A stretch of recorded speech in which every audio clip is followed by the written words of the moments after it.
بسم اللہ الرحمن الرحیم۔ ناظرین، میں ہوں جاوید بلوچ اور آج ہم بات کرنے جا رہے ہیں اس ملک کے قاضی کے متعلق۔ اس قاضی کا نام ہے جسٹس قاضی فائد عیسیٰ، جنہوں نے آج آئین پاکستان کی گولڈن جوبلی کی تقریبات کے ضمن میں ایک اسپیشل جو ہے ایک سیمینار تھا، اس میں آج شرکت کی۔ یہ بہت کم ہوتا ہے، ہم نے تاریخ میں بڑا کم دیکھا، بڑے ریئر چانسز ہوتے ہیں کہ کوئی سٹنگ جج جو ہے وہ کسی تقریب میں جائے۔ اور جسٹس قاضی فائد عیسیٰ جو ہے، اس سے پہلے انہوں نے پارلیمنٹ ہاؤس میں ہونے والے سیشن سے بھی خطاب کیا، اس پہ بڑی تنقید ہوئی، لیکن وہ اپنے موقف پر ڈٹے رہے۔ انہوں نے اپنے موقف انہوں نے سپریم کورٹ کے پارلیمنٹ ہاؤس کے اندر پیش کیا، اس پر بھی انہوں نے جو ہے وہ اپنی وضاحت پیش کی اور اپنے موقف بڑا واضح انہوں نے کیا۔ اور آج جس تقریب میں انہوں نے شرکت کی، اس پہ بھی انہوں نے کھل کے باتیں کی، کھل کے بتایا کہ آئین پاکستان جو ہے ہم سے کیا تقاضا کرتا ہے، آئین پاکستان کی روح سے جو ہے جو کام ٹھیک ہو رہے ہیں اس پر بھی بات کی گئی، جو ٹھیک نہیں ہو رہے ان پہ بھی بات کی گئی۔ اور اس اوپن کچہری آپ کہہ لیں یا سیمینار کہہ لیں کہ جس میں جو ہے وہ درجنوں نہیں کئی لوگ جو ہے کئی درجن جو ہے لوگ موجود تھے، اور جو میزبان تھے مطلب انہوں نے جس انداز میں ان سے گفتگو کی اور جس انداز سے سوال و جواب کیے گئے، اس سے لگ رہا تھا کہ جیسے جو ہے وہ جسٹس قاضی فائد عیسیٰ نے اپنے آپ کو ایک کھلی کتاب کے طور پہ جو ہے وہ پیش کیا ہے، اور جو ان کے اندر باتیں ہیں، جو وہ سمجھتے ہیں، جو ان کا موقف ہے، اس کے متعلق انہوں نے آج کھل کے عوام کو بتایا، کھل کے پوری دنیا کو بتایا کہ آئین پاکستان ہے کیا، اور کیا اس پہ جو ہے وہ عمل درآمد کیسے ہو رہا ہے اور کس طرح ہونا چاہیے۔ آج یہ جو سیشن ہوا، یہ سیمینار ہوا، اس میں قاضی فائد عیسیٰ صاحب نے کوئی 2.5-3 گھنٹے جو ہے مسلسل سوالات کے جواب دیے۔ آڈینس سامنے موجود تھی، میزبان سامنے موجود تھا، میزبان سوال کیے جا رہا تھا اور قاضی فائد عیسیٰ جو ہے وہ مسلسل جواب دیے جا رہے تھے۔ جب میزبان کے پاس سوال ختم ہوتے تو آڈینس جو ہے وہ بھی اپنے سوال بھیجتی رہی لکھ کے، اور وہ سوال آڈینس کے بھی ان سے پوچھے جاتے رہے، اور انہوں نے تمام سوالوں کے جواب دیے۔ بڑا کم ایسا ہوا کہ انہوں نے نو کمنٹس جو ہے وہ کہا ہو۔ سب سے بڑی بات جو انہوں نے آج اس سیمینار میں کی، اور پہلے بھی پارلیمنٹ ہاؤس میں ہونے والے آئین پاکستان کی گولڈن جوبلی کی تقریب میں انہوں نے خطاب کیا تھا، اس میں بھی انہوں نے اپنا جو موقع پیش کیا تھا۔ آج انہوں نے یہ کہا ہے، جسٹس قاضی فائد عیسیٰ نے کہا، یہ میرے پاس چند اہم ان کے ریمارکس جو ہیں، چیزیں ہیں، وہ میں آپ کے سامنے پیش کروں گا اور پھر آپ سے بات بھی ہوگی اس حوالے سے۔ انہوں نے یہ کہا کہ پاکستان ٹوٹنے کی بڑی وجہ جو ہے وہ غلط عدالتی فیصلہ تھا۔ ایک سپریم کورٹ کے سٹنگ جج آج جو ہے وہ آڈینس کے سامنے بیٹھ کے، لوگوں کے سامنے بیٹھ کے، اور ٹی وی چینل پر لائیو جو ہے یہ سیشن جاری تھا، اس میں انہوں نے آج یہ کہا ہے کہ پاکستان ٹوٹنے کی بڑی وجہ غلط عدالتی فیصلہ تھا۔ پاکستان توڑنے کا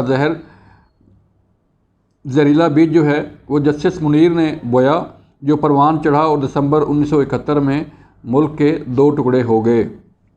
اب یہ کوئی عام شخص بات نہیں کر رہا، کوئی عام شہری بات نہیں کر رہا، نہ کوئی اور بات کر رہا، بلکہ سپریم کورٹ کے سٹنگ جج جو ہیں وہ یہ آج انکشاف کر رہے ہیں کہ یہ پاکستان ٹوٹنے کی اصل وجہ جو ہے وہ کیا تھی اور کس نے بیج بویا تھا۔ پھر انہوں نے ان سے سوال کیا گیا کہ جو 184(3) ہے آئین کی شک 184(3) جو آئین کی جو ہے وہ اس شک کے تحت جو ہے وہ سو موٹو ایکشن لیے جاتے ہیں، اس کے متعلق انہوں نے کہا کہ 184(3) جو ہے وہ شک مفاد عامہ اور بنیادی حقوق کے نفاذ سے متعلق ہے، جو سپریم کورٹ کو اختیار دیتی ہے کہ مظلوموں کے تحفظ کے لیے کام کیا جائے اور ایکشن لیا جائے۔ انہوں نے کہا کہ 184(3) کا بھرپور استعمال ہوا، کئی مرتبہ اچھی طرح سے اور کئی مرتبہ بہت بری طریقے سے اس کو استعمال کیا گیا، چاہے فوجداری ہو یا دیوانی مقدمات، اس میں کم از کم ایک دفعہ جو ہے وہ اپیل کا حق ہونا چاہیے۔ انہوں نے آج کیونکہ سو موٹو جو سپریم کورٹ میں لیے جاتے ہیں اس میں اپیل کا حق نہیں ہوتا، تو انہوں نے کہا کہ آئین کی شق 184(3) کے تحت فیصلے کے خلاف آئین و قانون میں اپیل کا حق نہیں ہے۔ یہ شق استعمال کرتے ہوئے پھونک پھونک کر قدم رکھنا چاہیے، کہیں ایسا نہ ہو کہ جو ہے وہ سپریم کورٹ کے آنریبل چیف جسٹس جو ہے وہ سو موٹو لیں اور کوئی فیصلہ ایسا آ جائے جو ملک کے متعلق ہو، جو ملک کے مستقبل کے متعلق ہو، جو عوام کے مستقبل کے متعلق ہو، تو پھر اس فیصلے کو ریویو کرنے کے لیے جو ہے اس پہ کوئی اپیل کا بھی حق نہ ہو، اس کی طرف یہ بات کر رہے ہیں۔ انہوں نے یہ کہا کہ جسٹس قاضی فائصہ نے کہا کہ جب عدالت بیٹھتی ہے تو اسے سپریم کورٹ کہتے ہیں۔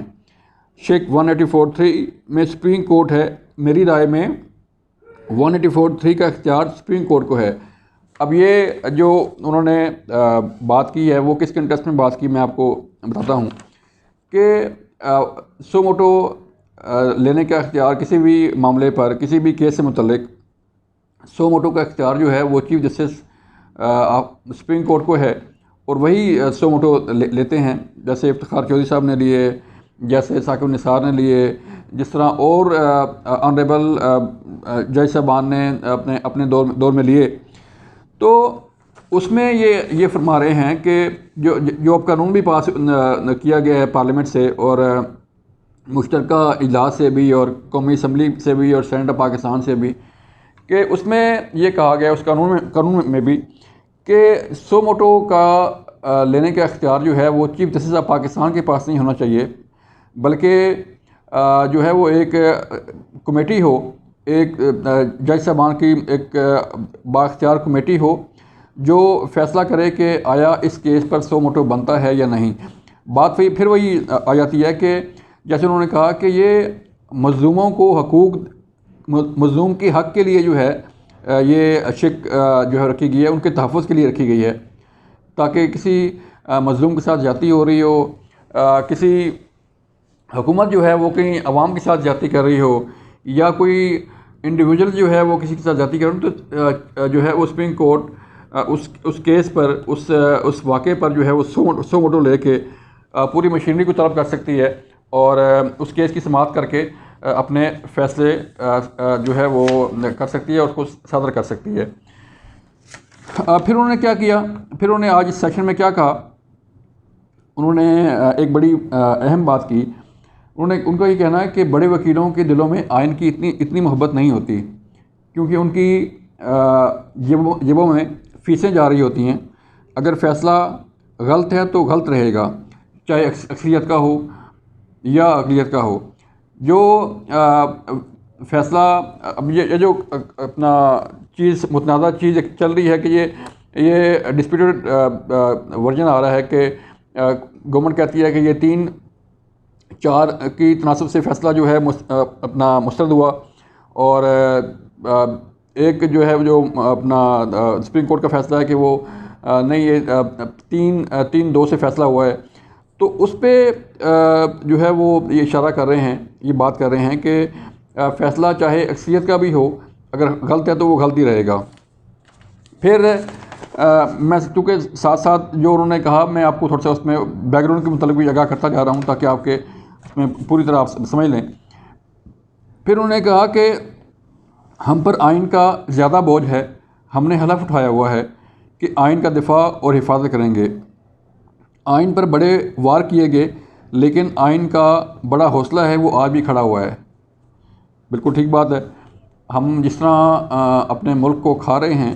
وہ کرپشن ہو، وہ ظلم ہو، وہ کسی پر زیادتی ہو، چاہے وہ عوام پر یا چاہے کسی اور پر، تو جتنا جیسے عام بات ہے نا کہ جس طرح ہم اس ملک کو چلا رہے ہیں، اس ملک اپنے وطن کو، یہ اللہ ہی ہے کہ وہ سارے معاملات جو ہے چلا رہا ہے، لیکن ہمارے بس میں کوئی ایسی بات نہیں ہے۔ تو اس کنٹیکسٹ میں انہوں نے یہ ٹھیک کہا کہ آئین کا یہ بڑا حوصلہ ہے کہ جس طرح اس کے ساتھ مختلف ادوار میں کھلواڑ ہوتا رہا ہے، مختلف ادوار میں اس میں ترامیم کبھی کچھ کبھی کچھ کبھی کچھ، تو یہ آئین کا بڑا حوصلہ ہے کہ وہ آج بھی کھڑا ہے۔ انہوں نے کہا کہ جب تک لوگ آئین کو نہیں سمجھیں گے اس کی قدر نہیں ہوگی۔ انصاف اور حقوق کے لیے عدالتیں بنی ہوتی ہیں، ظالم کہتا ہے میری مرضی، آئین کہتا ہے لوگوں کی مرضی۔ یہ بڑی اہم بات ہے کہ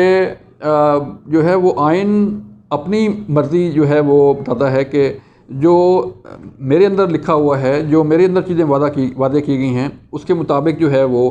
چلا جائے، لیکن ظالم کہتا ہے کہ میری مرضی کا آئین ہو، میری مرضی کا قانون ہو۔ تو اس پہ انہوں نے بڑی اہم بات کی۔ پھر ان کا یہ کہنا تھا کہ سب تائید میں سر ہلانا شروع کر دیں تو یہ بات بادشاہت اور آمریت کی ہوگی۔ طرح طرح کے آرڈر جاری ہوتے ہیں، پتہ نہیں کسے بیوقوف بنا رہے ہیں۔ اب یہ بھی جو ہے وہ بات کی گئی ان کی طرف سے، اور یہ وہ صورتحال ہے جس میں جو ہے وہ جسٹس قاضی فائز عیسیٰ نے اپنے خیالات کا اظہار کیا۔ انہوں نے یہ بھی کہا کہ 1956 کی دستور ساز اسمبلی میں کوئی انتخابات نہیں ہوئے، وہ 2 سال میں دم توڑ گئی۔ پھر انہوں نے جو ہے وہ 1958 کا مارشل لاء کے متعلق بھی بات کی۔ انہوں نے 1962 کا آئین خود بنانے سے متعلق بھی بات کی جس سے جمہوریت ختم ہو گئی، اور کس طرح جو ہے وہ سارے واقعات ہوئے اور کس طرح جو ہے وہ چیزیں ہوئیں۔ انہوں نے کہا کہ اگر آپ کو تاریخ نہیں دہرانی تو تاریخ سے سبق سیکھیں۔ تاریخ نے ہمیں 7 بار جو ہے وہ سبق دیا ہے اور اس سے آئین پاکستان کے ساتھ تحفہ پھر نہیں ملے گا، ان کا یہ کہنا تھا۔ اور یہ وہ چیزیں تھیں جو آج تقریباً 2.5-3 گھنٹے اس پر لگے، اور اس سیشن میں انہوں نے کھل کے باتیں کی، اور ایک قاضی کا یوں پبلکلی بیٹھ کے بات کرنا اس کی بڑی اہمیت ہے، اور قاضی بھی ایسا ہو جس کا نام ہو جسٹس قاضی فائز عیسیٰ، اور جس کے فیصلوں کی مثال جو ہے وہ دی جاتی ہو۔ جو سٹنگ جج، جو سٹنگ قاضی جو ہے اپنی فائلیں اٹھا کے جو ہے وہ اپنے آپ کو انکوائری کے لیے پیش کر رہا ہو، ان کے اہل خانہ جو ہیں وہ اپنی انکوائری کے لیے اپنے آپ کو پیش کر رہے ہوں، اپنا موقف پیش کر رہے ہوں، اور پھر اسی قاضی فائز عیسیٰ نے جو ہے وہ سپریم کورٹ آف پاکستان کی ویب سائٹ پر اپنے تمام اثاثے، تمام جائیداد جو ہے اس کی تفصیل بیان کر دی ہو کہ میرے پاس یہ اثاثے ہیں، میں نے یہ اثاثے، یہ پراپرٹی اس طرح بنائی، یہاں سے بنائی، یہاں سے بنائی، یہاں سے بنائی۔ تو یہ وہ مثالیں ہیں جو کسی کو صادق اور امین جو ہے وہ ڈکلیئر کرنے کے لیے کافی ہوتی ہیں، اور کسی کی کریڈیبلٹی کے متعلق جو ہے وہ اس کو ڈکلیئر کرنے میں کافی ہوتی ہیں۔ اور پھر جو سٹنگ جج ہو سپریم کورٹ آف پاکستان کا، جو سٹنگ قاضی ہو، اس کے فیصلے کی مثالیں جو ہے وہ دی جاتی ہیں۔ تو آج کا جو سیشن تھا اس سے حالات جو ہے وہ ہمیں بدلتے ہوئے نظر آ رہے ہیں، کہ اس سے یہ لگ رہا ہے کہ جو جج صاحبان ہیں، جو اس ملک کے قاضی ہیں، ان سے بھی سوال ہو سکتا ہے، ان سے بھی جو ہے وہ عوام سوال کر سکتی ہے آئین کی تشریح کے لیے، آئین کی وضاحت کے لیے، قانون کی وضاحت کے لیے، اور وہ کھلی کورٹ کے ساتھ ساتھ آپ کہہ رہے ہیں کہ اوپنلی جو ہے وہ لوگوں کے سامنے بیٹھ کے اپنے خیالات کا اظہار کر سکتے ہیں۔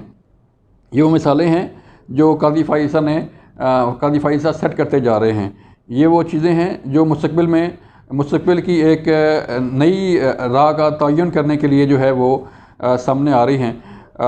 مستقبل میں کیا ہوگا؟ جسٹس قاضی فائز عیسیٰ وہ شخصیت ہیں جو اس مستقبل میں انہوں نے چیف جسٹس آف پاکستان یعنی کہ سپریم کورٹ آف پاکستان کا چیف جسٹس بھی بننا ہے۔ وہ سینئر موسٹ جج ہیں جو امرتا بندیال صاحب کی ریٹائرمنٹ کے بعد سپریم کورٹ کا چارج سنبھالیں گے اور چیف جسٹس آف پاکستان کے منصب پر فائز ہوں گے۔ بڑی اہم باتیں ہیں جو ہم نے آپ کے سامنے رکھیں۔ یہ وہ حالات ہیں جو ہم آپ کو آگاہ کرتے جا رہے ہیں۔ اپنا خیال رکھیے گا۔ اللہ حافظ۔